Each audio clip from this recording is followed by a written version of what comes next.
như Chúa không nghe lời con khấn cầu, dường như Chúa không nghe lời con kêu nài, dường như Cha đã quên con rồi, bỏ mặc con với bao lo lắng muộn phiền. Tình yêu Chúa phù che đời con tháng ngày, tình yêu Chúa mỗi đêm bình yên thức dậy, mà sao này đắng cay trong lòng vì Ngài không đoái hoài lời cầu xin thiết tha. Có lẽ đức tin con yếu đuối không trông cậy Ngài, có lẽ thử thách kia như kéo con xa Ngài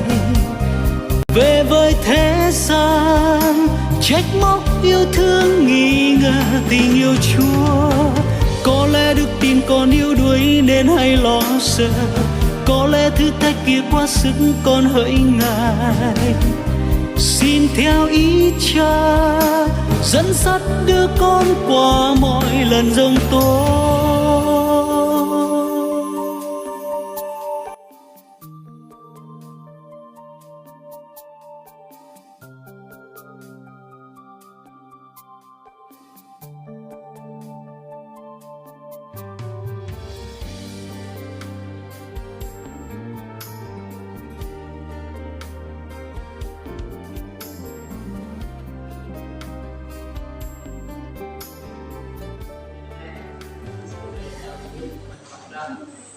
Tầm 3 này cặp YouTube lời tô tám.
Mà mày làm gì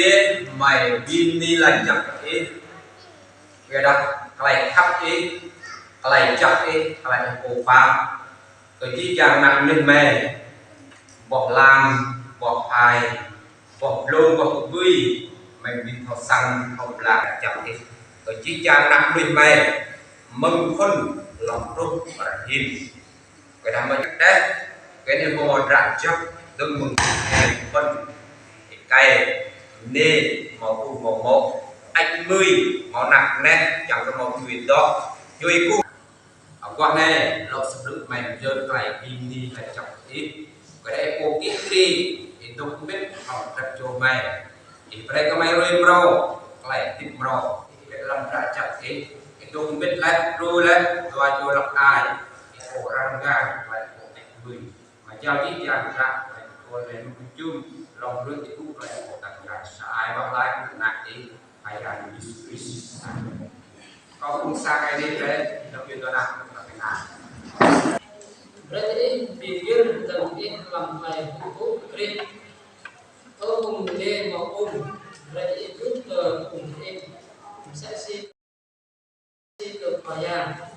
với là cũng chỉ pha ở một nhiều sẽ xin kredit chỉ pha ở cùng sai đi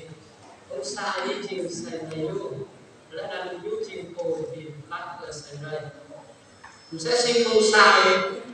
kredit sẽ xin nó về cùng một chút video làm nhập cả vậy ở cùng cây một bộ về thì khắp bộ thì mình sẽ script khắp lại ở cùng sang ini lên nằm selesai info bây giờ trong cái operator tôi đã lên nhiều cái nhà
Vì như là chẳng phải thì tôi có một tôi giả sáng ngày thì lần này cũng cơ qua phong tô biasa xài thì quanh nên mà cái hạt ai sang itu dari kual dan pasang sang dia terkait dengan tema tentang dia hạt ai sang itu dari kual cũng chưa ke chỉ nak cho ai dia cũng pasang hạt ai sang ai dia di tongkrak re dan terus pan remaulah di daerah Hong Kong dengan Hong Kong Sydney. Chân ra bên đi ai đấy qua đây thì một bài view đời màu bột tan rồi bên đông bên dan ke play qua ponto sangkran lebih cool ke sang orang ai qua đây. Chân ra terang play lúc của play khắp xích chân nhiều màu play khắp giá sẽ chắc tam lần play trực tiếp cái lần la này nhiều màu thật giá vàng phao lẫn lộn dần dần nhiều màu lại khắp xích nhiều màu lại khắp gân màu thầm dầu mặn nhiều màu lại chắc lại đánh nhiều màu lại hàn nhiều màu lại ngang lại đánh nhiều màu lại mặn nhiều màu buồn chắc lại đánh nhiều màu vàng vui sân bay đẹp đúng khoan cái này vô hàng như là lại khắp xích đi lại khắp cá lại khắp xích một đặc lại khắp cá lại đến chính xác lại chắc chín sang lại con ăn ai để lên chìm này lại nó khắp sức căng màu ba trở về lại như thúi không cái đang lại như thúi tao đang lại tụi mau lại quý làm lại khắp lại điếc làm lại khắp sân lại khắp ăn nhiều cả quạt nhiều ca sẽ có mà đang lại khắp tốt tập lại như thúi kìa quý không lại được mà giá ngại được mà về đây nhiều cả cho nhiều ca sức nhiều cả quạt cái này nhiều sản tốt lại được mà để ra lại khắp xích lại khắp lá nhiều màu ba cái này lại như thu hậu nhiều tương tự sẽ sẵn tiền nhiều màu một cái câu ca dao câu ngạn ngữ ví dụ như là cây ngay thì không sợ chết đứng sẽ sẵn bắt trong một tình yêu chân thật tình yêu trọn vẹn thì khiến cho chúng ta hạnh phúc chứ không có sợ hãi về khắp bó cái nung mà đặc về khắp xích lá mà đặc về khắp plô cái nung nhiều màu ba thì cái này lại saya dalam foto sangkra lebih kurang blok dari jam piang đến mông xiên răng về từ lúc qua này họ có chỉ là cảm xúc tình yêu chân thật hay là tình yêu trọn vẹn tươi mật về cảm giác mà đặc biệt cảm xúc làm lu bọc lu lẽ cái này từ blanc là bọc lu lẽ cái này từ thao sát đủ và trọn vẹn nhất đó chính là cụm từ tình yêu. Cho nên mong hốt xa tình nghĩa thì cách này từ blanc tình nghĩa một cách trọn vẹn và chính xác. Lúc từ điển như nhau ra lòng blanc lại khắp nhiều căn lộ bị đồng rầy. Sau lúc mới lại khao sang mà đạt rầy bè lại khắp lại nằm lòng lại vô sở hữu lại khắp rầy bao lại khắp để mà tình nghĩa được một cách chính xác và trọn vẹn lại khắp là người làm đẹp so tình nghĩa Việt Nam. Đây pro em thánh kinh mùa hè cho cùng ở đây làm bài liên hôm nay đuôi hay nhập sang đến điểm sẽ để đi trong ai đi về đặt cái nhạc mangเราlàm ai tại đây suy lên và nhỏ nó một ngồi làm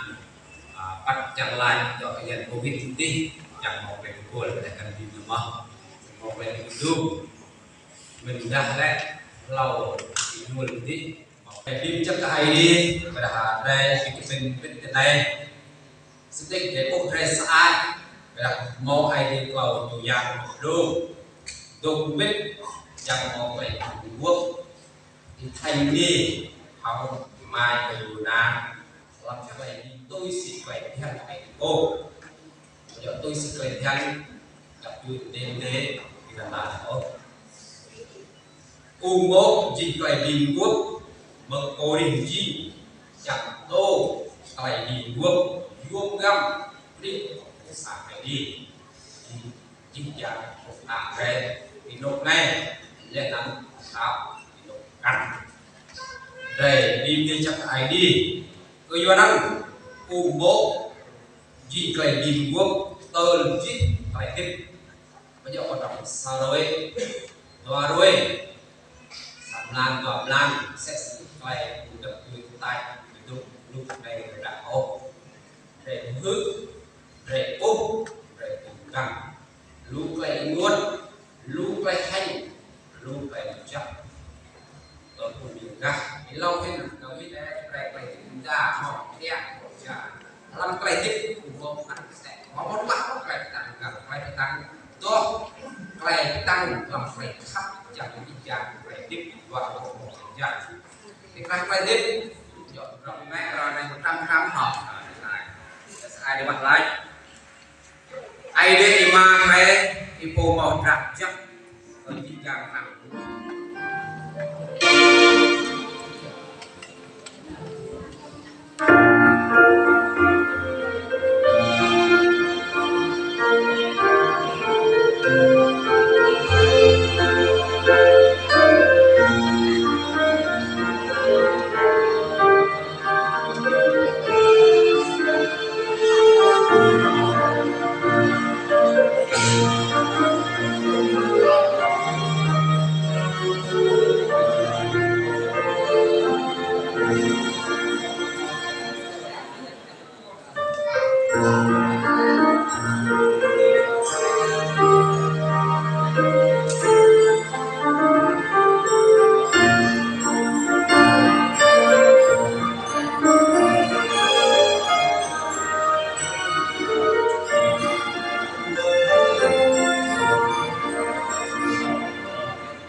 cầu mau chẳng nghe bơi mừng cầu ở phố cao khắp nơi nông ý giờ chinh phố chú cầu bắt tì ra tay ngùa cầu ắt mạc cơ doa mau ý nông ý giờ chinh phố cao khắp nông ý giờ chinh phố chú cầu nông ý giờ cao tơ na na nông ý giờ chinh phố cao hiền cầu mò trắng plei khắp biết la cầu mò trắng ai tia cõi nguồn bia đặc lấy khắp hạt hắc ma mừng lấy khắp hạt thọc xẹt xuân ở khoa giang Giêsu cầu chẳng hằng mùa y na nào nông y giờ cầu khắp cầu mò chẳng y bươi mừng cầu ở khoa giang Giêsu nông y giờ chinh bố chú cầu bắt tì krác lại na cầu át mạc cơ doa mau